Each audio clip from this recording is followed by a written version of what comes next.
Orang yang punya banyak jasa, keberadaannya tentu sangat berguna bagi masyarakat. Tapi banyak dari mereka yang tidak terpublikasi. Bisa jadi karena mereka sengaja tidak mau terpublikasi. Sebaliknya, ada orang yang punya jasa sedikit atau bahkan tidak punya jasa sama sekali, di mana keberadaannya juga tidak berguna bagi masyarakat, tapi malah kecanduan publikasi, bahkan rela membayar mahal untuk pencitraan di media. Ya begitulah, namanya juga panggung dunia, penuh tipu dan sandiwara. Topik yang ditampilkan kali ini adalah biografi seorang tokoh senior di Jakarta, di mana jika sejarah tokoh ini dibuka dan ketika para narasumbernya mulai bicara, maka akan terungkap perjalanan hidup seorang tokoh yang kapasitasnya bukan kelas emperan.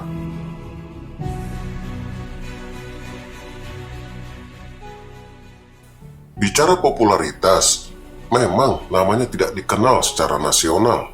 Sosoknya itu jarang sekali berseliweran di jagat media. Tapi memang demikian yang beliau mau, karena bukan berapa banyak makhluk yang mengenalnya. Bukan juga seramai apa pemberitaannya, tapi seberapa banyak manfaat keberadaan dirinya bagi masyarakat dan umat. Kan percuma saja kalau nyaring bunyinya, tapi ternyata cuma tong kosong faktanya.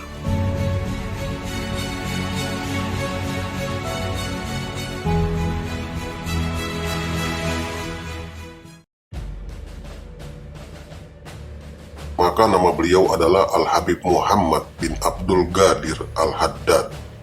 Sosok yang diketahui menguasai banyak hal dan mengerti banyak hal. Apa yang ada pada diri beliau membuatnya dikenal sebagai tokoh multidimensi yang malang melintang di berbagai kondisi dengan caranya sendiri yang khawarikul adah atau kondisi yang berbeda daripada biasanya. Oleh banyak orang, beliau disebut-sebut sebagai paku buminya Jakarta yang masih tersisa pada era milenial.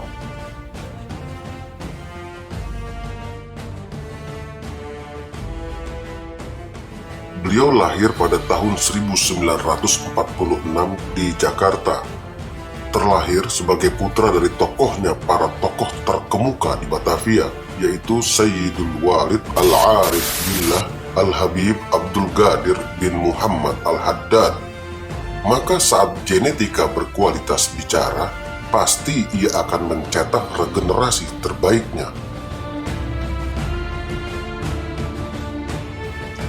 Siapa saja yang kenal Habib Muhammad pasti tahu, beliau termasuk golongan Ahlul Masturin, atau jika diartikan secara maknawi adalah orang-orang yang menghindari hiruk-pikuk popularitas dunia.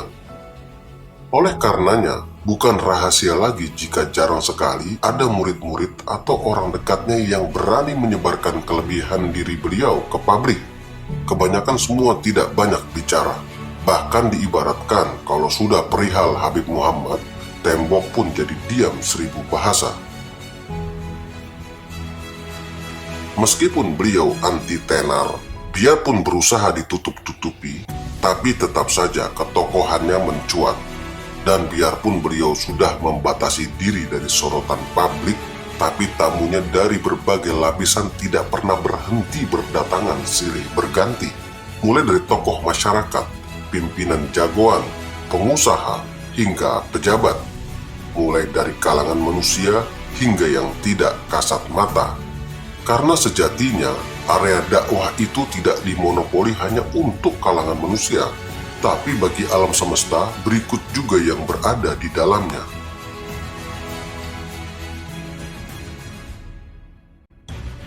Dalam beberapa kesempatan beliau mudah ditemui, tapi di lain waktu beda lagi.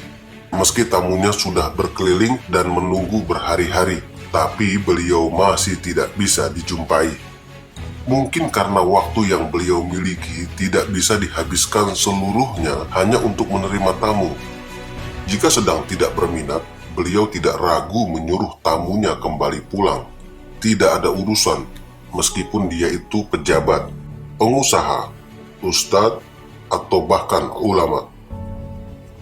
Jika sudah begini, biasanya para tamu itu mengerti bahwa sesungguhnya hari itu mereka belum memiliki kesempatan untuk bertemu beliau. Manusia itu adalah makhluk yang urusannya paling banyak. Urusannya ada saja, sambung-menyambung dan tidak pernah kelar. Jika sedang terkena masalah, ia merasa hanya dirinya yang punya masalah. Dia anggap masalah orang lain ringan semua, cuma dia yang paling berat sedunia. Lalu terkadang jadi kecewa sama hidup dan mudah putus asa, di mana resiko finalnya dapat memicu berburuk sangka kepada Tuhan. Bukankah itu membuat imannya jadi taruhan?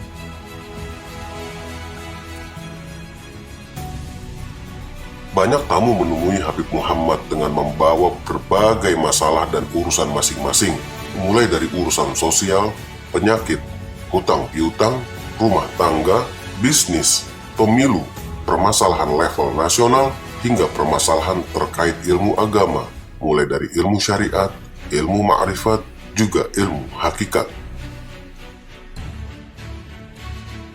Penampilan sehari-hari Habib Muhammad tidak seperti tokoh ulama atau tokoh habaib pada umumnya. Sayang sekali tidak bisa banyak menampilkan foto beliau. Jumlah fotonya terbatas, karena jarang sekali ada yang berani memfoto Habib Muhammad. Jika ada yang berani, langsung dilarang dan pastinya dimarahi oleh beliau. Sejauh ini hanya ada 3 atau 4 foto beliau yang beredar. Itu pun karena memang beliau pas bersedia difoto. Penampilan sehari-hari Habib Muhammad itu tidak berjubah, tidak bergamis, tidak ada sorban, tidak juga imamah. Gayanya lebih terkesan apa adanya. Sepertinya beliau lebih nyaman berpakaian biasa, nyaman dengan kaos atau celana berharga murah. Tokoh besar sekelas beliau nyaman bersembunyi dalam penyamarannya. Habib Muhammad memiliki kecerdasan luar biasa. Kalau bicara to the point dengan nada suara yang tegas. Meski begitu, air matanya mudah menetes jika melihat derita orang miskin. Di antara makna kebahagiaan menurut beliau adalah menyenangkan hati anak yatim. Kebahagiaan itu juga berarti menggembirakan para ulama, ustadz, para lansia, dan orang-orang baik.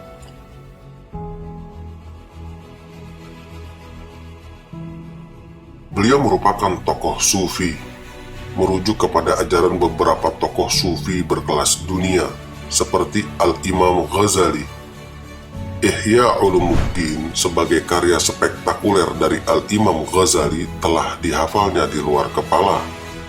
Begitu juga dengan kitab-kitab karya Al-Imam Al-Habib Abdullah bin Alwi Al-Haddad, seperti Ad-Da'watul Tammah, Risalatul Mu'awanah, An-Nasaihud Dinniyah, Al-Hikam, atau Risalatul Mudzakarah, di mana sejatinya semua yang terkandung dalam karya-karya spektakuler itu telah tertanam di dalam otak dan jiwa beliau.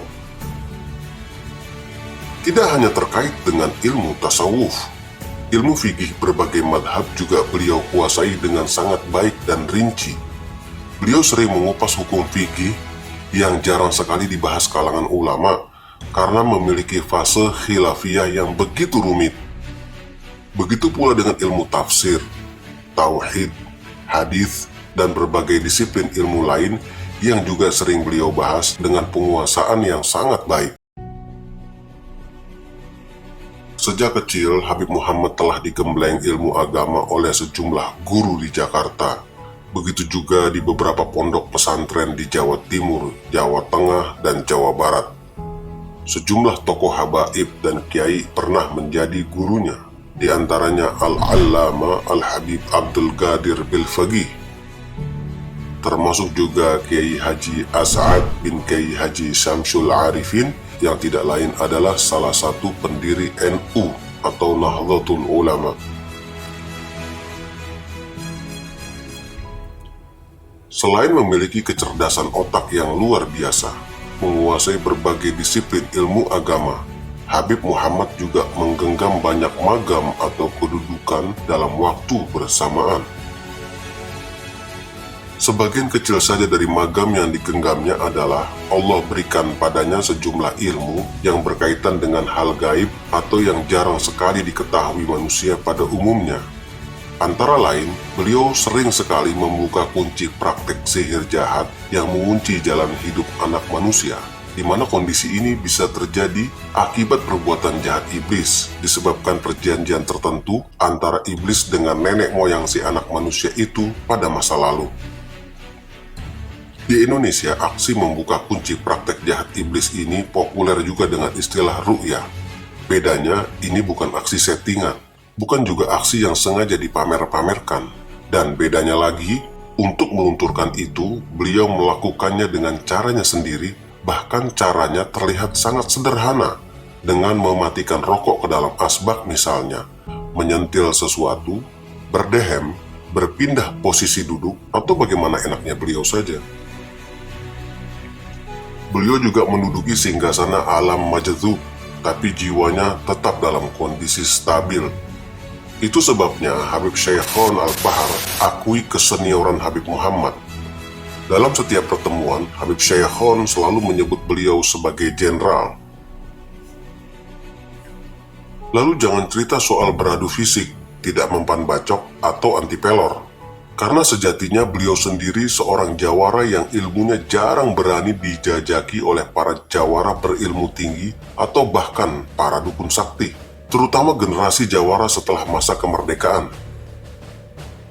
Seperti diketahui, ayah beliau sendiri adalah Sayyidul Walid Al-Habib Abdul Qadir bin Muhammad Al-Haddad, seorang tokoh aulia sekaligus jawara paling berpengaruh di Batavia yang hidup di akhir abad 18 hingga pertengahan abad 19.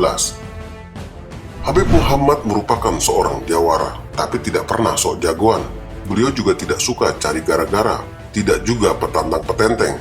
Tapi jika diserang duluan, beliau cukup memberi salam pada yang menyerangnya, baik itu jawara atau dukun. Caranya memberi salam juga unik. Beliau hanya memberikan puntung rokok atau tisu bekas beliau melalui pesuruhnya. Begitu saja sudah cukup membuat jawara dan dukun jahat itu terdiam dengan keringat bercucuran. Tokoh selevel Habib Muhammad dengan banyak tamu dari kalangan jet set pasti akan berlimpah banyak hadiah. Tentunya juga akan membuat beliau jadi miliuner dengan kekayaan melimpah. Tapi fakta berkata sebaliknya, hidup beliau benar-benar susah.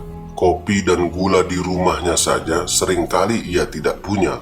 Malah yang ada semua uang beliau habiskan untuk membantu para manusia yang menurutnya lebih membutuhkan dari dirinya dan keluarganya.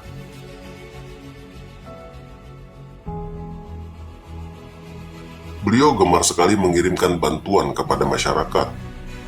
Ya, namanya juga hobi. Kalau sudah hobi, bisa bikin lupa diri. Tapi bantuan beliau kepada masyarakat tidak banyak diketahui orang-orang. Sunyi dan senyap. Bantuan yang diberikan beliau kadang berbentuk uang, makanan, pakaian, perlengkapan belajar, kitab, material bangunan, dan apa saja. Untuk urusan yang ini, terlalu sering beliau kalahkan kebutuhan rumah tangganya dan keluarganya. Semua beliau lakukan tanpa pernah berharap pujian, karena saat kiriman disalurkan, beliau jarang ikut terjun ke lapangan. Murid atau pesuruh beliau saja yang biasanya menyalurkan. Dengan begitu, si penerima bantuan juga tidak mengetahui siapa yang memberikan. Dalam beberapa kesempatan, Habib Muhammad sering berkata, ucapan terima kasih manusia itu bisa membuat hati yang semula ikhlas bisa jadi berubah. Orang kaya bersedekah itu biasa, tapi kalau orang miskin yang bersedekah, itu baru luar biasa.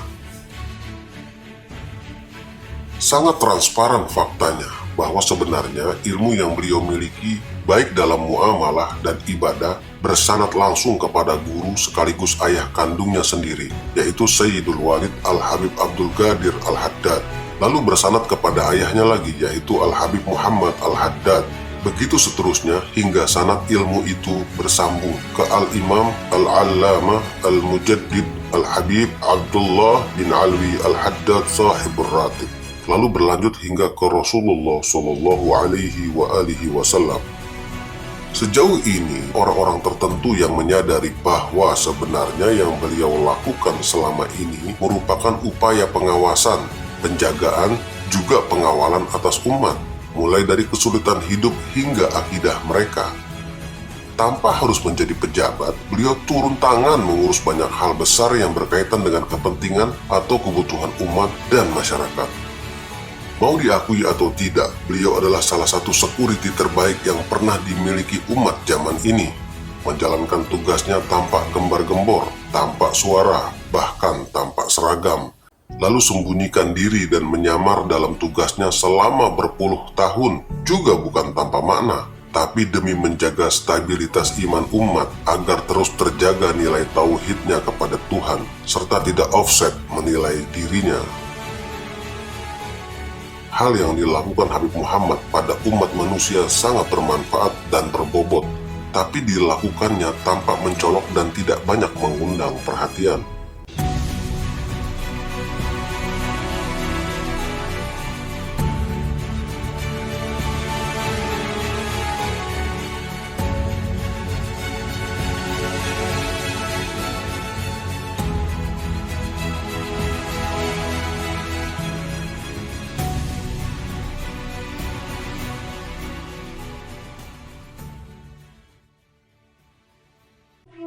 Beliau wafat di sebuah rumah sakit di Jakarta pada 22 September 2018 menjelang tengah malam. Hanya berselang 1 jam setelah informasi beliau wafat, para pelayat sudah berduyun-duyun datang di kediaman beliau di kawasan Cipinang Besar, Jakarta Timur. Derai air mata basahi area duka. Terima kasih tak terkira karena telah ikut menjaga sekaligus mengajari banyak hal pada umat selama puluhan tahun. Ribuan pelayat turut mengantar jenazah Habib Muhammad Al-Haddad menuju pemakaman umum di samping sebuah masjid di kawasan Otista, Jakarta Timur, bersebelahan dengan makam ayahandanya, Sayyidul Walid Al-Arif Billah Al-Habib Abdul Qadir bin Muhammad Al-Haddad, dan juga makam saudara-saudaranya, Al-Habib Ali bin Abdul Qadir Al-Haddad dan Al-Habib Ahmad bin Abdul Qadir Al-Haddad.